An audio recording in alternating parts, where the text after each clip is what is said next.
All right, Lance. Now we're Okay. recording, Mike. All right. So, like Okay. Johnny said right before the call, he called me and he had pulled up this page. And the section we're in is in chapter 12. It's section 7, Looking Within. And I believe you said that was page 229. I've 29. got it up. Yeah. Okay. And I'm just going to read this first paragraph because Johnny said that this contains something that's very close to the 12-step program. Um, Miracles demonstrate that learning has occurred under the right guidance, for learning is invisible, and what has been learned can be recognized only by its results. Its generalization is demonstrated as you use it more and more situations. You will recognize that you have learned there is no order of difficulty in miracles when you apply them to all situations.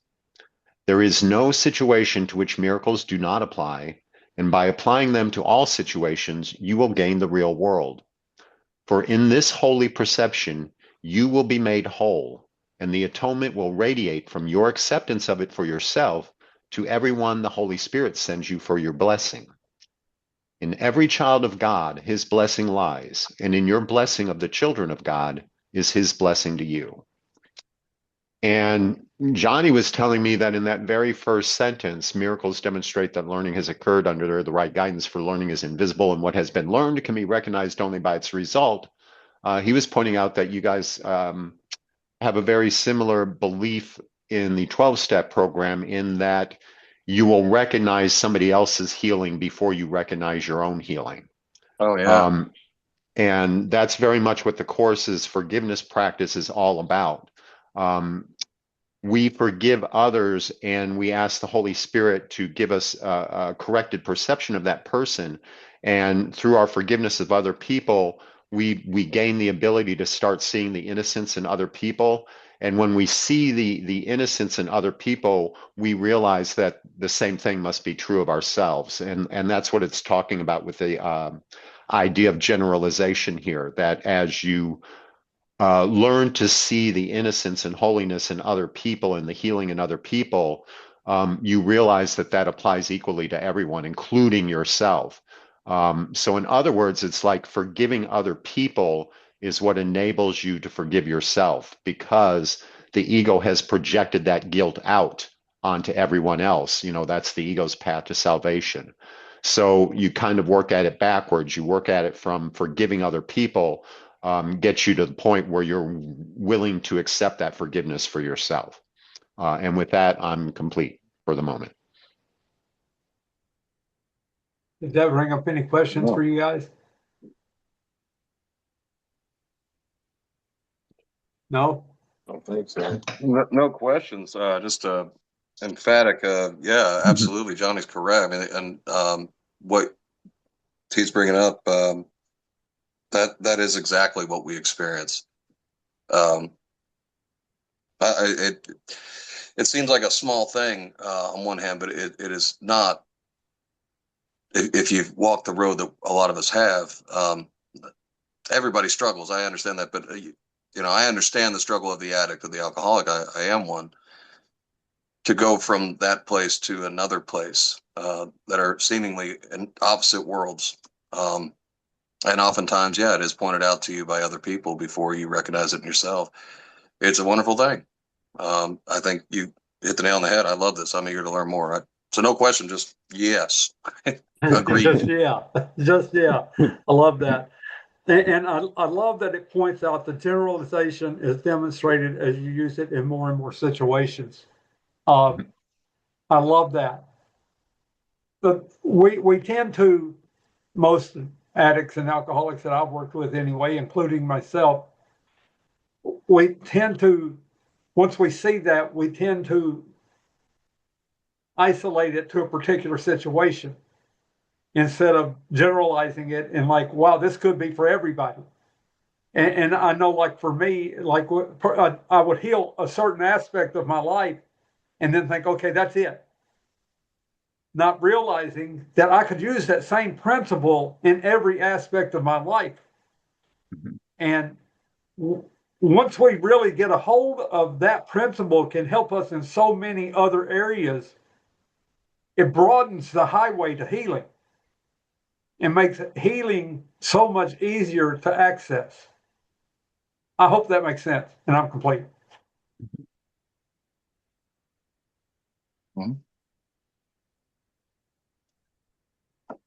Yeah, and this is Mike, and I'll just relate that to another course concept. The course always tells us that there's one problem and one solution, and this relates to what Johnny was saying about generalizing and realizing that this, a solution can be applied to every situation. The course says that the problem is fear and separation and the perception of difference and conflict. And the answer is always love, which is unity, joining. It's the relinquishment of fear and guilt and differences and conflict. It's the recognition that those things are all illusions. And so you're letting go, you're recognizing that your perception of those things is incorrect. It's an illusion. And you're willing to let that go, and you turn to the Holy Spirit. And again, it brings this up again in the very next paragraph. It says everyone in the world must play his part in its redemption in order to recognize the world has been redeemed.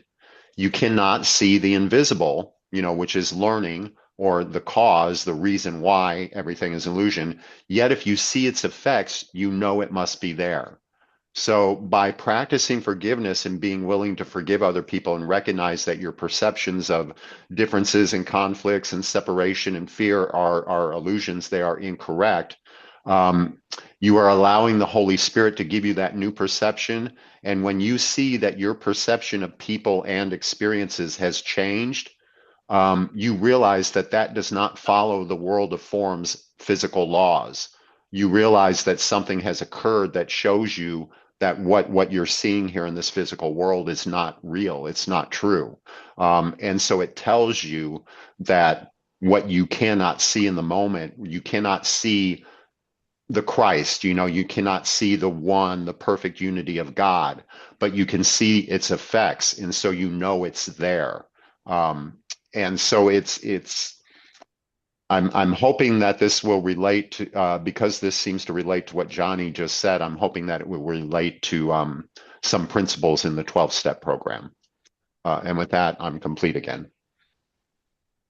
For me, the union of these two philosophies is amazing, just amazing, because what we get to do in the 12 steps is we get to exercise for me anyway, I get to exercise with the community of the 12 steps what I learn here. Mm-hmm. I get to watch miracles happen in there. I get to participate in miracles happening in there because it is such a hotbed of the need for healing. Mm-hmm. And I get to watch healing every day. I tell you, I have said 1,000 times, and I hope I say it 1,000 more. If you sit and become a part of a 12-step fellowship and you say you can't see God, mm-hmm. You're not watching. Mm-hmm. You simply are not watching, because if you can't see the miracles that go on from a guy walking in the room that can't even hold his head up and look you in the eye, to watching him stand behind the podium and tell the truth of his life, and then you can still say you can't see God, you're not watching. Because if that is not a demonstration of God's work, I don't know what is. If you see that same guy who he comes up, he stands off to the side outside the meeting, doesn't talk to anybody, doesn't act like he even wants to talk to anybody, and then the next thing you know, he's standing right in the middle of the circle, and he's chatting and cutting up and laughing with everybody, that's God at work, as far as I'm concerned.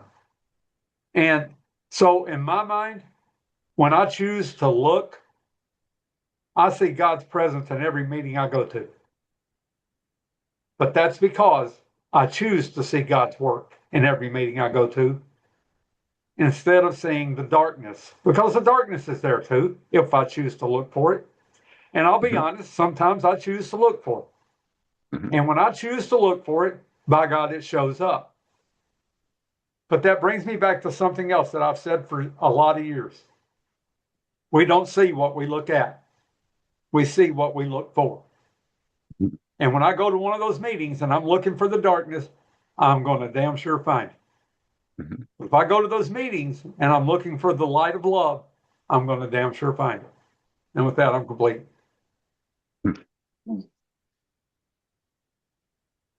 Okay, and I that would add. relates. Go ahead.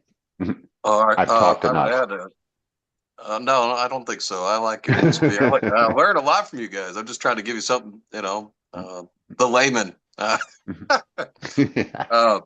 I feel like that's my role. I try to perform it well. I, I would say I don't know what it's like. This is my only real experience with A Course in Miracles, such as it is. To whatever extent we would call this, I have no other frame of reference for it.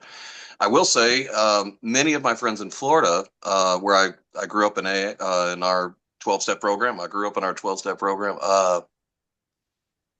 They often would tell me about A Course in Miracles. It is a common thing throughout. Like many members are practitioners, I guess, or however you want to say it. And I resisted it, or I don't know, I just wasn't into it or whatever. I didn't have any bad feelings about it, I just didn't. But and then I came to a point in life when I was ready, and Johnny introduced me to it. So, um, but I don't have any real experience other than this. So I don't know, like, the nature. Like, do you guys get together? Do you have gather? Like, I have no idea how the culture of it would be. That being said, I do know about the 12-step culture, and one of the strengths that I see about it is the very nature of how it works is it forces us into a kind of intimacy um, in order for it to work. We have to get vulnerable with one another, and then we usually do that by example because most of us are already in, and we get how it works, and it's the only way it will work, so we have to. And then when people are ready, they come to it. And as a result, everything Johnny was saying is exactly what we can experience because we know each other. Like we are in their lives, we see them. So it whereas like if it was just like I don't know, a weekly meeting at some place, or I don't know. I've been a part of many organizations like the VFW, for example. I knew those guys pretty well, and I joked around with them and all that stuff. And it mattered to me. It was a big part. We did some community service. It was a good thing, right? But I didn't know them on the level that I would in my 12-step. Not to, maybe one or two became really close with, and then we formed friendships and went beyond. I think that's part of. It's really what a gift. I was the guy Johnny was talking about on the sidelines, not really feeling this, hating life, not wanting to drink the Kool-Aid, so to speak, and join the cult. I hated AA, hated all these things, I hate them all. And it's funny that now, at this point in my life, I'm hooked in. I'm doing service, putting on events and all this stuff, and I love it. I absolutely love it. And it's something about that. And then now that I'm learning this is why this is, and then I'll shut up. This is helping me understand some of the deeper questions I had of how it all works out. Like I can experience it, and I can accept, and I see the results. That's one thing, but I don't know. I still had lingering questions about it, like how and what, and this has been helping, giving me the extra details, so to speak, or maybe more fundamental stuff that I wasn't aware of. Take it however you will, but it's giving me more and connects the dots better is what I'm trying to get at. And that's why I keep coming. That's why I really enjoy this. It's doing something in my life. So, yeah, that was it. I'm done. Well, I can say that the course is kind of designed to be sort of a self-study thing, and it Oh, okay. also strives to avoid setting up a power structure. In other words, it really wants people to realize that your only teacher is the Holy Spirit within you. It doesn't want to create, gurus or authority figures. I'm I'm an ordained ministerial counselor for Pathways of Light, and that is based on A Course in Miracles. But that's just kind of like formalizing what the Course says is the goal for everyone. The goal for everyone in A Course in Miracles is for everyone to become a minister. And the way Course kind of takes like a literal interpretation of that word minister. It means minister of God's love. It doesn't mean that I'm a teacher or I'm an authority figure. It means that I'm here to demonstrate by example. I'm here to show the results of the healing practice to other people and to help people become aware of the fact that they have those same answers within themselves. So in other words, we don't really have a church, but there are, like, Pathways of Light has a call every Sunday morning, and we read a section of the Course and we go over it and people share. And I host a couple of groups every night. I host a group on Tuesday night, Wednesday night, and now I'm co-hosting this group on Thursday night. And I also do one-on-one counseling with people. So that's the community in the Course of Miracles. You will have some groups that will host groups. They'll host get-togethers and everything, but it really tries to avoid anything that has to do with setting up someone as an authority figure. It really wants people realizing that your authority figure is the Holy Spirit within you. And nobody can tell you what's right for you or what your right path is. Only your inner guidance can. So the family or whatever would be those groups and people that offer counseling and offer to take people through courses, and a lot of people host, Course in Miracles study groups and everything. But there wouldn't be any like official big authority group that would oversee any of that. So I hope that is helpful. And then the only other comment I will make is I will kind of tell on myself. I was laughing when you said I grew up in AA. And I just thought that was a funny way to put it. And then I was wondering, how come when you said that, the first thing that popped in my head was Drew Barrymore? Well, I think she's a member. I don't know that, but if I know that she had a problem that she got better. I heard stories that she was part of recovery. I don't know that for sure. She just makes jokes about, she says, I came out of the womb, holding a martini and twirling her a cigarette. Story's crazy. Yeah. Mm-hmm. But she turned it around, I always thought that was really cool. Yeah. I will say that actually, so you guys do have gatherings and like that's cool. I will also say that in the 12-step community, we have tradition. We have traditions that our ultimate authority is a loving God, as He may express Himself in our group conscience. There is no member that's in set authority over another, and it's a big part of who we are. And I think it's our great strength, which has kept us together. We do have people, and there is an unofficial respect for an old timer or an elder statesman, and most of that's because they have time, practice living clean and sober.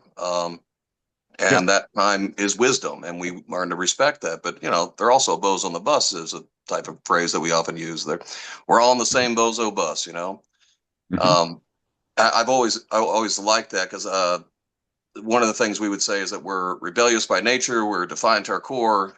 So setting up a structure like that allows it really easy for us to accept some of the tenets, and we don't feel like we're obligated to. So I would say that very similar to what you described, with just another thing that seems really, really, I think Johnny said it once, and I've heard it kind of in other ways, but John, and I'm going to butcher it, but something like AA, that particular program says a famous phrase, and it says, it's like spiritual kindergarten. All right. Because Bill W. wrote that in the book, or wrote it somewhere. And people often say it all the time. And this A Course in Miracles thing is the, college level, master's level, whatever, it's more, and I think that is probably true. but they're both getting at the same thing. And I'm at this point, and I don't know very much, but I've got enough of a bite that I'm pretty well convinced that these two are, I don't know, cut from the same cloth or something. There's Yeah. too much similarity. There's something going on. I really dig it. I'm done. Okay, I'm Johnny, and here's what I see as the reality in both of these teachings. That's what I'm going to call them, teachings. You have people that will take on the role of being the guru. Like in the 12-step fellowships, there were two guys that for years had gatherings where they taught hundreds of people about the 12 steps. I will use their names, and that was Joe and Charlie. Oh, yeah. And they were honored, and they should have been, for what they taught, because they never, even though they were in that position, they never made themselves big as a result of taking on that position. Some people will take on those positions to blow up their own ego. That's what we try to avoid with either one of these teachings. So, and like in A Course in Miracles, there are several people out there in the world today that learn about A Course in Miracles, and then they try to make a business out of it, which is where the traditions of the 12 steps come in, because we tried not to do that in the 12-step fellowships. And in A Course in Miracles, we don't have traditions, and people can do that. And some people do that and honor the traditions, even though they don't know them. And some people do that and make a lot of money. And I'm not saying either way is right or wrong. I'm just saying what I see is the truth. And the deal is, as long as the message is getting out there, I don't really care if somebody makes a few bucks off of it. I don't. I really don't. What I care about is the guy that feels like his life is hopeless. He feels like he's doomed to burning in a hole for eternity. And he finds out that he doesn't have to because of mistakes he made along the way. I'm all in. That's me. When someone finds the freedom from the chains of sinning, I'm all in. And with that, I'm complete. And I hope I made sense. Yeah. Yeah, and I agree with you. Add, real quick, I'm sorry. I would also add Joe and Charlie. I have a great affinity for them. I really do. Me personally.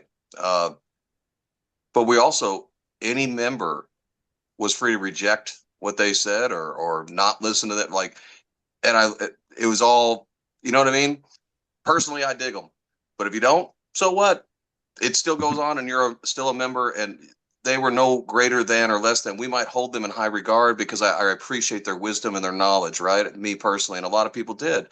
But at the same time, they're just a member of that program, you know, like, and that's how we all treat it. I thought that was really cool. And it sounds like similar stuff going on here. You do have an official title or whatever, but the goal being to raise everybody up to the same, you know, like be a minister. And then, of course, the actual idea of the minister being to tell the great news, you know, and I get that. I think that's cool. I'm done. Sorry to cut you off, Mike. Oh, no worries. And then I'll just add to what you say. And it's kind of funny because in A Course in Miracles, you know, ministers and peoples that are leading groups and counseling people, our goal is always hopefully to get that person to the point where they don't need us anymore. You know, we're always hoping that people will progress and move on. So that's another difference. You know, we're not trying to get you know, a little following. We're not trying to get our own little group of sheep to follow us around, you know, singing our praises. We're hoping that people will advance to the point where they go, well, I don't need my training wheels anymore. I can fly now. So that's the other thing. And then I just was going to say to what Johnny shared about, you know, what he was kind of saying is that healing can come from anywhere. And I believe that, you know, I kind of laugh at these evangelical preachers with their $10,000 Italian silk suits and their crystal cathedrals. And every 5 minutes they're telling you, you got to send another $1,000 to me. You got to put that faith out there. whatever. I kind of laugh at those, but there are people that go to churches like that are absolutely sincere in their quest to find God and That's find true. healing. And I believe that if they're sincere, the Holy Spirit can reach them through any medium. The Course tells us the Holy Spirit honors what we made and meets us where we are. So anybody, that's sincere in their quest, it doesn't matter if they end up at the Crystal Cathedral, or to me, it doesn't even matter if they end up exploring Wicca or whatever. If they're sincere and they really are trying to find the truth, and they're really trying to connect with God, and they're tired of dealing with anything, and they just don't want to deal with illusion anymore, and they're just wanting the truth, the Holy Spirit will find them no matter what path they're taking. And the Holy Spirit can reach them through anyone or anything. So again, this is another reason why the Course tells us it's a trap to try to judge our own or anybody else's spiritual progress, or to label anybody, that guy's sincere, that guy's insincere. We just trust the Holy Spirit, that the Holy Spirit will honor what everybody has made and direct the people to exactly the right people for them in that moment that will help them heal as much as possible. So it's really, the Course gives us this great freedom, because all we have to do is have that little willingness to put our faith in the Holy Spirit. And that's it. We don't have to figure it out. We don't have to fix ourselves. We don't have to fix other people. We don't have to fix the world. We don't have to make sure that we're following the right belief. All we have to do is know that we're trusting the Holy Spirit instead of trusting our egos, trusting ourselves, and we're good. So that's another thing I like about the Course in Miracles. It's kind of like, you cannot screw this up as long as you're sincere. And with that, I'm complete. Okay. That goes hand in hand with the 12-step program. With often, almost to a T, like, take sincere about wanting to do this thing. It'll work, and you can screw up so many places, but if you're sincere, you will get sober, you will get clean, and it's the same thing. If you can just be honest, if you can just get that much, the rest works itself out. And some of us go this way and that way. Some of us 3 steps forward, 2 steps back, but in the end, we're moving forward. Yeah, fair enough. Another thing, they're so similar in so many ways. It blows my mind. All of that is a beautiful segue to this next paragraph I want to read. It's paragraph number 3 in this section we're reading. And it says, the Holy Spirit is invisible, but you can see the results of his presence, and through them you will learn that he is there. What he enables you to do is clearly not of this world, for miracles violate every law of reality as this world judges it. Every law of time and space, of magnitude and mass, is transcended. For what the Holy Spirit enables you to do is clearly beyond all of them. Perceiving his results, you will understand where he must be and finally know what he is. We get to watch people come into the 12-step rooms with absolutely nothing. Nothing. Maybe the clothes on their back. Living behind a shed. I'm going to use a particular girl that I know Lance is familiar with as an example. When I met this girl, she was sleeping in a tent behind her mother's house. I can't talk about this girl without crying, so just get ready. She was sleeping in a tent behind her mother's house. She had a job, but she had no place to live but that tent, and her mother wouldn't even let her in the house. That was 4 years ago when I met her.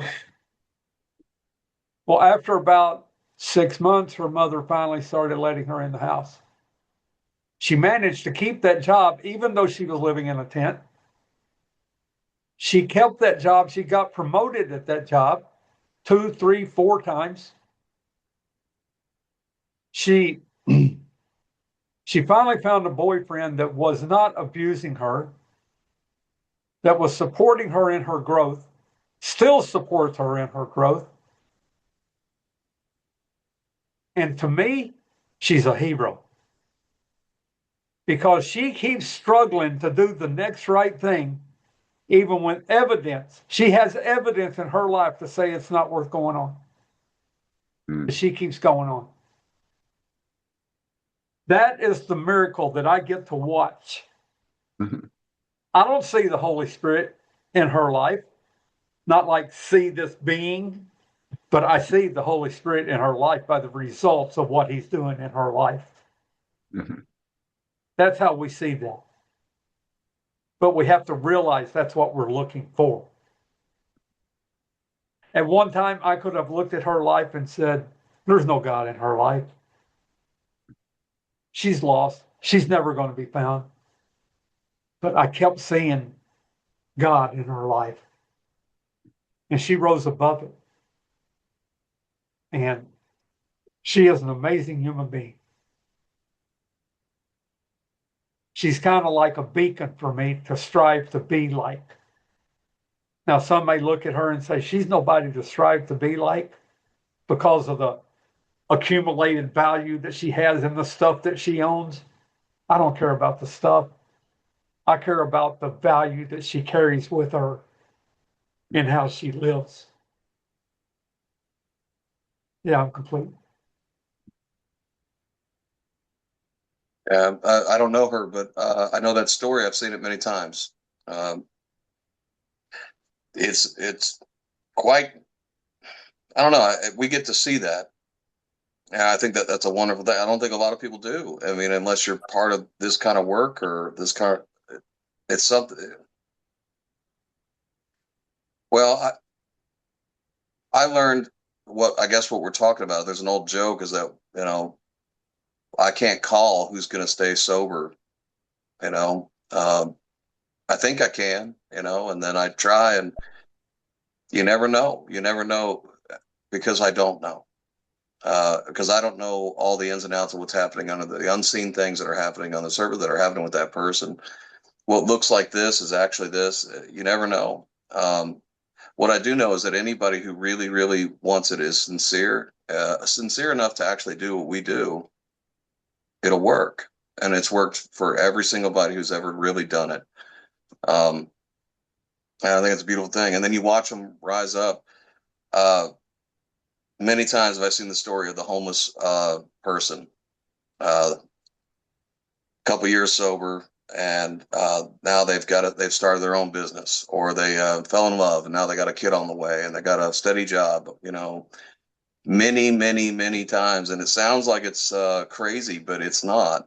You could take a person who lives that life, the addict life, and goes to that.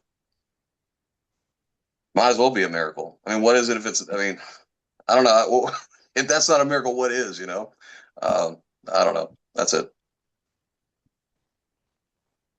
Lance, did you identify who I was talking about? Oh yeah, you stay in the rooms long enough, you see miracles everywhere. It's truly, truly incredible. You just got to be there and open your eyes. I mean, you just keep coming back and you'll see it happen. And it's really magical. It truly is. But I want to touch on what Mike was saying the last time you was talking. You said that the Holy Spirit will reach you where you're at. So someone that's donating money to a church looking for God that way. And you said the Holy Spirit will reach you where you're at. I want to question that. Do you think that you have to have open-mindedness and willingness? Like maybe you're looking for that and God put someone in your life, but you're not willing or open-minded to that person or idea just yet. And that was Holy Spirit's way of putting someone in your life when you weren't ready. Because a lot of times we get introduced to the program or the 12-step meetings pretty early on, but we don't have any open-mindedness or willingness. And that definitely could have been the Holy Spirit trying to make it work now. And I was not ready for that. Do you think that it still is the ball is still in our court, that we have to be willing and open-minded to receive the Holy Spirit?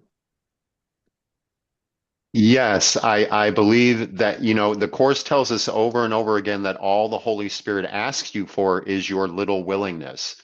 And that is because it is the nature of love that love doesn't force itself on you. The truth doesn't force itself on you. You come to the truth through your own free will. And so, yes, you do need this little willingness. But, to answer what you said about, the Holy Spirit bringing somebody into our lives that could be very helpful for us and we're not ready. And so we miss that opportunity. That doesn't matter because the Holy Spirit is like the ultimate GPS. When we do that, the Holy Spirit is instantly recalculating, it will recalculate. It'll bring up another opportunity. And another thing about that is the Holy Spirit knows us. The Holy Spirit is a thought of God that is aware of the truth of heaven, is aware of heaven, is aware of God, is aware of us as we truly are, but is also aware of everything that we're experiencing here in this world. It's the only part of us that sees both worlds. And so the Holy Spirit knows exactly what we're ready to accept and when we're ready to accept it. So a lot of times your ego is wanting to beat you up by telling you, oh, you really missed that opportunity. Well, maybe not. Maybe that's the ego just trying to mess with you, trying to convince you that you're hopeless, whatever. So in other words, I'm trying to get at the idea of don't get discouraged by what your ego wants to call a missed opportunity, because we're given 50 million opportunities every single day to practice this stuff and to forgive and to have a miracle and to have our perception change. So it doesn't matter if you miss an opportunity. Another one's going to come along, and I swear to God, like within 30 seconds, and it's going to go on all day long.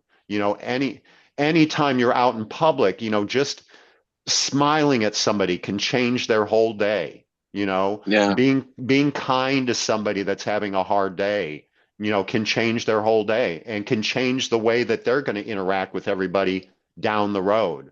It's like the old thing about the butterfly wings in Africa causing a hurricane over here. It's a chain reaction. It's like when you're out putting this stuff out, it's healing all the time, and it's moving down the chain. It's extending forever and ever and ever and ever. So don't ever let the ego beat you up by telling you that you missed an opportunity. It's not a missed opportunity. That was just that moment in time. The very next moment in time is going to give you another opportunity. The moment after that, the moment after that. So you're never, never without an opportunity. So don't worry about it. It's okay. And it happens. Sometimes we are having a bad day. Sometimes a crisis happens and we get caught up and we get stressed out and we get anxiety, we get anxious and we fall back into our ego self, let me attack the world, let me solve all these problems, let me fix this problem. And when we do that, we get off on our ego and we do miss opportunities when that happens. But it doesn't matter because we will get 50 million more before even that day is over. So Holy Spirit is constantly giving you nothing but these opportunities for healing. And anytime you pick up one of them in the slightest, you are literally shaving thousands of years off the time it'll take all of us to wake up. And with that, I'm complete. So Does that go ahead with? there's a point that I keep trying to make, and I feel like I'm doing a poor job of it, but it's very important. And that is the point of being ready. I can't hear until I'm ready to hear. I can't see until I'm ready to hear. Until I'm ready to see. And so if somebody or something or God or the Holy Spirit is trying to teach me something, if I'm not ready, I won't get it this time. But as Mike was saying, there will always be another time. It will always come back to me if I didn't get it this time, because if God or the Holy Spirit knows I need to learn something, they're not going to stop. They're relentless. Mm-hmm. And that's why we keep doing the same thing over and over and over, is because we didn't get the lesson from it. So The line in the book that says readiness is not mastery, sometimes we realize we missed the lesson and then we'll try to make ourselves get it. And I can't make myself be ready to get it. I have to be ready. And it's frustrating. I know I need the lesson. I want the lesson. But if I'm not ready, I'm just not ready. And with that, I'm complete. I had a question about that. Few weeks ago, somewhere, we had talked about that very thing, about being ready, and something about we can't make ourselves ready, if I remember right. It kind of goes with what Lance was, getting at, and what you had spoken about, and then what you had spoken about, Johnny. Like, can you guys explain that a little further about this idea of becoming ready? Because the reason why is I kind of understand a little bit of what Lance is getting at. I had an opportunity to get clean and sober at 20. And I stayed sober for about 3.5 years. And then the truth is that I wasn't ready. It's clear to me now.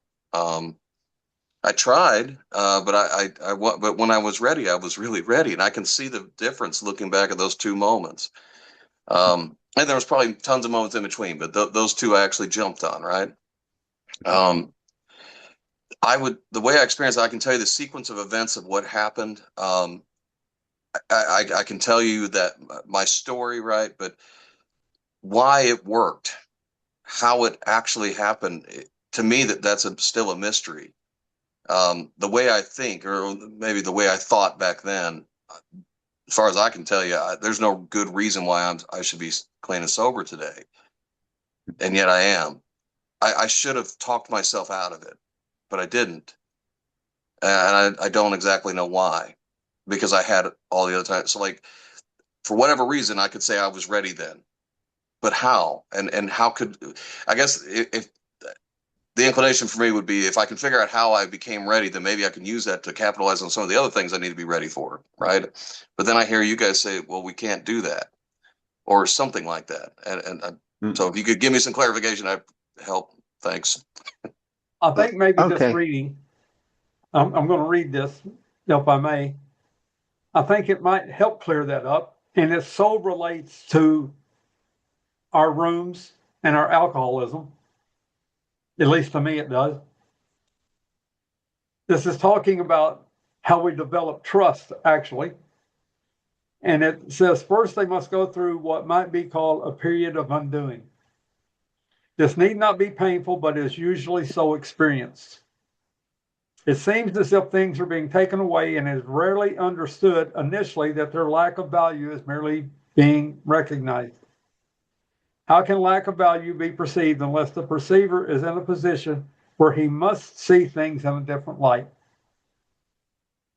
So for me, what that's the whole thing that's talking about right there is, like, when we come to the program, what usually helps people get the program is finding a bottle where they got no other place to turn. It's like, this is the last house on the street, dude. And when I'm in that place, that's why the gift of desperation is called a gift. I'm finally in a position where I have to choose to see things in a different light. And for me, the way, I feel so blessed about my early recovery, because there was one thing that I was absolutely convinced about. My way did not work. Yeah. And until I was in that position, I wasn't going to look for another way. But when I got in that position of totally accepting that my way didn't work, I wasn't going to look for another way. Then I was ready to hear what the people in those rooms had to say.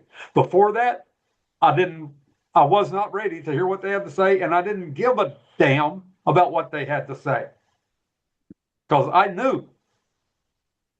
And I'm complete. I hope that helped. Sure. Yeah, and I have something to add to that about this idea of we can't make ourselves ready, but we need to be ready. I think a better way to look to phrase that is, we can't force ourselves to be ready. Okay. When the fact that you did get clean and sober, but then 3.5 years later you fell off the wagon, that kind of tells you that above all, you did want to get sober. It's just right at that time, you weren't ready to be sober, but you knew that you wanted to be sober. But in that moment, it just wasn't, the right time for you. You weren't ready to give up the alcohol. And so it didn't Okay. work that time. The Holy Spirit, again, this goes back to the Holy Spirit works with us where we are and honors what we made. When stuff like that happens, the Holy Spirit relies on the mind that God gave you, and it works and honors what we made because we made this world where we see difference and contrast. The Holy Spirit uses that, and it says, okay, well, pay attention to the way it makes you feel when you're off the wagon, when you're drinking again. Do you feel good? Do you feel good about yourself? Are you happy about life? Do you have hope for the future? No, none of those things are. It's just you're putting the Band-Aid on the pain again, and when you're drunk, you're not feeling the pain, but all those problems are still there. And you become aware of that, and so after a certain amount of time, you do get to the point where you are actually ready to get sober once and for all. And the Holy Spirit does that with everything in our life. So again, a good way to handle that when you realize that, like, for example, I know there are times where I get upset or angry at a situation or a person, and, my little spiritual ego will pop up and say, well, you need to forgive this. And I will be like, no, I am angry. I want to Sure. be mad right now, and I feel fully justified in my anger right now. Oh yeah. And in those moments, I remind myself, well, I'm not ready to forgive right now, but I know that I want to be ready to forgive. So that is a helpful thing to say in those situations. You can say, well, I see that I'm not ready, but I know that I want to be ready. And you can ask Holy Spirit, help me to be actually ready for this. And if you Oh do that, he will. yeah. No, we have something in AA in our program about that. Yeah. To pray for willingness until it comes. And, Yes, exactly. and it does come. And sometimes we have to pray for a while. We got to pray hard, but it does come. Mhm. Yeah. Thank you. I'm sorry to interrupt, but wow, Yes. that's cool. Mhm. Uh, Well, perfect. I'm complete. no, you helped me a lot. Full circle. That was great. Awesome. Mhm. Good. Thank you. Mhm.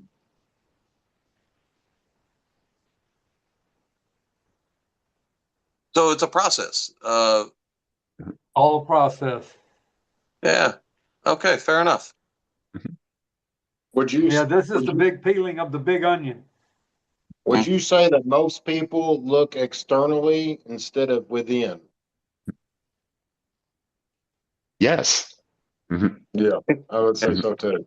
Because Yes, that when I came to the program, I didn't really know who I was, and I was wearing 1,000 different masks for different people, and trying to put on I was playing a role, what people thought of me, and yeah, when you come to this program, that's what you do. You heal from the inside out. That is what happens, and it's you do the 12 steps. It's deep internal work, and that's where I came to find a God of my understanding, and that's where it seemed to work for me. And I think I was always looking externally, trying to um, people please or put my faith into outside things and not myself. I had no faith in myself, mhm. zero. I Yeah. was And always looking for answers everywhere but here. Yeah. Always. that's funny. It's looking for love in all the wrong places. Very Um, true. and this whole world, the whole experience we're having here is nothing but an image of self-loathing because that's really what we did. We rejected ourselves the way God created us. We decided we weren't happy with the way we are. And that's why in this world, we're always looking for peace and happiness outside of us. We always think, I've got to get something. I've got to get a lot of money. I've got to have the perfect wife. I've got to have a beautiful home, a perfect job, tons of money, a beautiful body. I'll go work out every day. We're always looking for externals to bring peace and happiness to us. And the answer is to let all that go because if you can love yourself, loving yourself is the only thing that allows you to love your brother and also to love God, because your mind knows that everything is one. If you don't love yourself, you're going to see your brother and you're going to see God in that same light. That is why so many of the world's religions turn God into this angry God that wants to destroy us. It's a reflection of the ego. That's how the ego sees us. The ego does not like us, does not like ourselves the way we were created. And when you feel that way, you're going to feel that way about your brother. That's why you see so many horrible people out in the world. And you're going to think God is up there waiting for the opportunity to strike you down and punish you for what you did. You know, um, you've got to love yourself. You've got to look within. You've got to stop looking without for that peace and happiness. You have to find peace and happiness within you, because that's where you will find the love of God. And with that, I'm complete. I I looked a lot of places for God and a lot of different religions and texts and stuff, but it was ultimately the 12-step program suggestion, this idea of choose your own conception. But I don't know how to explain it, but I got to know the God of my understanding is usually the phrase we use, by just spending time praying, talking, and looking inside and seeing what happens. And I've done a lot of study and a lot of things, but what I believe, what I've come to know, all happened inside. So I mean that's extrapolating from there and kind of bridging it to what you were saying, Mike. That's truth. I know it. I know it has to be. Yeah, that's cool. We are in the world, though, and there's certain things that while I'm here, I might as well try to make the most of it, I guess. But with the primary focus being on the internal, getting that settled, and then the rest is just sort of playtime until the dream's over, right? I don't know. That's how I'm looking at it. Anyway, I'm done. Yeah, and if you take care of what's within, you won't be experiencing the problems that you do outside, because all the problems we experience are just simply a reflection of what faith we're holding within us. Oh, Like okay. Johnny said at the beginning of the call, we see what we want to see. We see what we believe is there.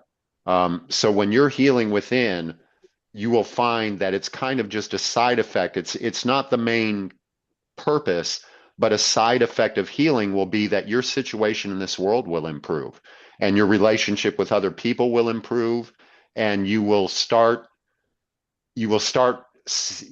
have a more positive perception of everyone in the world and all the situations in the world and just the world in general. It's all a reflection of what we're feeling inside. And that is how this practice ultimately brings us home, because the more we have this experience, the more we realize that we're doing this to ourselves and that it's all a function of where we're putting our faith and belief, until we finally get to the point where we go, ah, you know, well, I know the way out of here. It's kind of like I just got to believe my way out of here is kind of what it boils down to. Um, but Yeah. it, Okay. but you can't force that belief. You really have to get there through your own free will and through this practice. And with that, I'm complete. To So bring it to a practical. Oh, go Mhm. ahead. I'm going to read something that it confirms what Mike says is so, and it as far as if we believe what we're reading, and it is an affirmation of the power of our minds. You are what you expect, and you expect what you invite. Your perception is a result of your invitation coming to you as you sent for it. Whose manifestations would you see? Question mark. Of whose presence would you be convinced?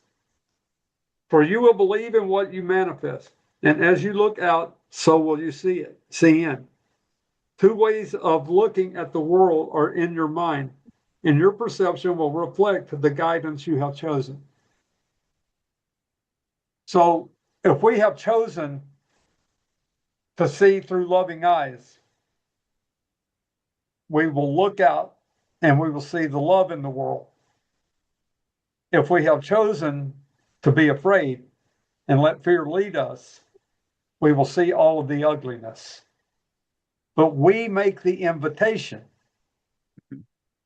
It's just like in our program. It's just like in the 12-step meetings. We're constantly hearing about how we manifest our own problems. This just magnifies that and takes it to a different level. It's very, very real that we create our own problems by the way we think about what we see. To me, it's absolutely beautiful, because if I can really accept that responsibility, I have my key out of the messes that I create. But I have to accept first that I create them. I'm not a victim of random acts of madness. And I'm complete. So to put that, I mean, I know we're running out of time, but so I have what I would call a limiting belief inside my head I've been trying to work with. I believe on sometimes, and I'm battling with it, but that sole custody, single dad in my 40s, and starting over. There's lots of realities I have to face, like on a practical level, right? I can't take the kinds of risks that I took in my 20s and 30s. Life's different. I have other people depending on me. This is real life stuff I'm trying to, but I'm also trying to navigate those waters. So it's kind of like, well, what's available and what's on the table, what's off the table for me at this point in my life. And I'd like to focus on that and try to make the best I can, right? It seems to be the case that women typically, when they have 3 kids, let's say, men are more apt to date them and take on that than the other way around. Whether that's true or not, that's what's going on in my head. The risks about starting another business and things like that. So that's where my head's been at for a while, and it's because I'm starting to gear up. I see light at the end of the tunnel, and I'm going to be able to do some things here soon. But I can tell you this. I recognize that part of it, there may be some truth in what I'm saying, but there's also something that is truly a limiting belief, and I know it's holding me back. There's some truth there too. If I were to somehow apply some of what we're talking about here to those things, I could stop some of the things that I don't enjoy from happening, right? And I could maybe focus on the things that and bring to life and open it up by the choices that I hold on to, or which ones I choose, the beliefs that I keep, and the other ones that I let go. Is that correct? More or less, or maybe I'm not explaining it correctly. So are you saying if you can let those limiting beliefs go, are you asking, will that make the situation better? Is that well, I'm what your asking, question? like, according to the course, like, would that is that right to try to apply some of that to, like, that's what I would try to do. I would try to focus on letting go of what I think is, these limiting beliefs, like they really are in my head, and by letting them go and believing that maybe who knows what could happen, and or even allowing myself to believe other things could happen, like, because that's an issue too. Would that taking on that responsibility of choosing that, would that actually have the results, and is that what the course is teaching, like, or is that part of it? I'm trying Yes, to because apply it. Yeah. I do believe so, because the course would tell you that the reason you experiencing limitation and lack is because you believe that and you expect that to happen. That's why you Okay. have that experience. So if you can open your mind to let go of those limiting beliefs and your belief in lack and your belief that this isn't going to work out or whatever, then yes, you're opening your mind to a new perception and a new experience, because your beliefs are the cause of your perception and your experience. So yes, if you can actually truly let go of those limiting beliefs, it would improve the situation. It's really hard. It is, and to the ego, it makes perfect sense. The ego says, why shouldn't I use my past experience to predict the future? That's what our egos are always doing. The ego always says, I did this in the past and this happened. So if I do this again, I expect this to happen. And to the ego, that makes perfect sense. But it's because you believed it both times. That's why it happened.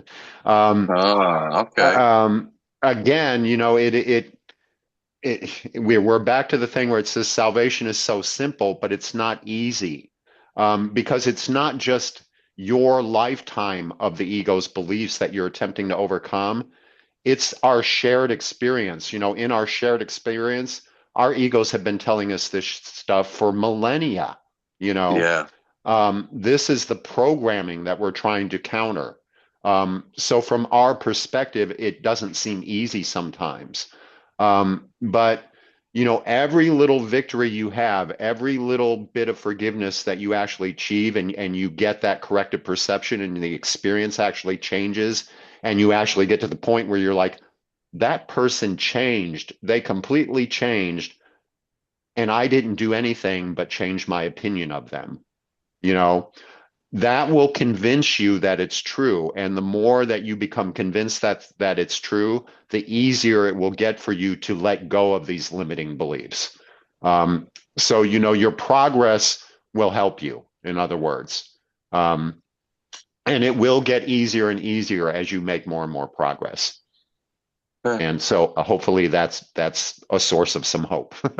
And I'm complete. Quite a bit. Thank you. The ego is an evidence-seeking machine. Yes. It's like I've got this little Perry Mason inside my head. And it's out there looking for evidence for how everything's going to screw up. Mm-hmm. And because it's looking for that evidence, that's the evidence it's going to bring back to me. I believe the Course talks about it sends out messengers. And it brings back messengers for the message it is seeking. So what I have to do is watch what messengers I'm sending out. That's why in our meetings, we talk about stick with the winners. If I'm sticking with the winners, I'm going to see a different type of evidence. I'm going to see the guys that have totally turned their lives around, that have won repeated events in their lives. And I'm going to have evidence that there is another way. But if I'm sticking with the guys, and we got to help the new guy. We got to help the guy that's still struggling. That is true. But I also got to have a balance in that if I'm sticking with the people that are getting ahead, the people that are living their dream. I have to have a balance at least in that. And by doing that, I have proven to the ego's evidence that there's also another kind of evidence for me to seek. And I'm saying that right now from a very lived thing, because I'm watching things happening in my life today that I had, and Brandon, you know this from being with me, and so does Lance, on different things where I have almost purposely sabotaged myself. Oh, yeah. Yes. And yeah. And right now, yelled at you a couple times about it too. Yeah. Right now, I'm seeing things be different. And even now that I'm saying that, I'm also going to say, I hope, instead of totally confirming that, yes, that's what's happening. There's still that part of my ego that's wanting to say, well, you're not real sure of that yet, Johnny. There's a little bit of willingness, apparently. Yeah. Right? That Mike was talking about. Yeah. Yes. And apparently it changes things. Yes. That's what I'm experiencing. I feel like it's starting to crack this prison I've been in by a little bit of light. And there's a much bigger part of my heart that is saying now, I can, instead of the part that says I can't. Right. Good, man. I'm glad. Yeah. And with that comes a much stronger belief in myself. And I'm going to say this about our step work and all of that. I think there's a mistake that we make a lot of times with step 2, came to believe uh, the power greater than ourselves because restores to sanity, however it says it. That's important and that's true. But I think the mistake we make with that is we need to also at that point start to have some kind of belief in ourselves. Mm-hmm. Because if I don't start to believe in myself, I'm making God's job a lot tougher. Mm-hmm. So if I can also say at that juncture, and say, okay, God, you do it. Okay, God, let's do it. I'm willing to do this with you. God is looking for me to be his partner. Holy Mm-hmm. Spirit is looking for me to be his partner. But I got to Yeah. believe that I can be his partner. Yes. And with that, I'm complete. I get your point. I do, but I would say that step 3, that's exactly what it's about. Offering myself to thee to build with me and to grow, Right. So, and then by the time we get later, we become co-creators with God. Mm-hmm. And that's in the literature. So like, I hear you. I agree with you. Maybe it could be more explicitly stated. I think that would be a fair point. Absolutely. But it's not like it doesn't exist. It's throughout. So, Right. I think the but, steps were made for the young people coming in there. It's helpless, oh and yeah. and I think I think that the steps kind of change as the more you mature and grow, and then you start looking for things like Course in Miracles or religion. You start looking for other avenues to Yeah. help fulfill the steps, help fulfill you, discover you. Mm-hmm. Guys, I think at that time, this has been a well, beautiful meeting, but we have Oh gone like yeah. almost 15 15 minutes minutes over. over. Yeah. Well, that's a sign of a good one. Hey, thank you guys very much. Mhm. I yeah, really thank you appreciate what all. you guys do with your time. Mhm. Yeah, Johnny, thank get you. famous. What was that? I wish you well. I said, get famous. No, Get famous, stupid. Okay, we bye, might guys. edit that part out. Okay, Get bye. more confident, dum I'll dum. stop recording now, guys. Love y'all. Well, maybe I'll figure it out. Have See a good y'all. Have a good one. night. See you, Mhm. Mike. Johnny, have a good See ya. night. Good night. See you, buddy.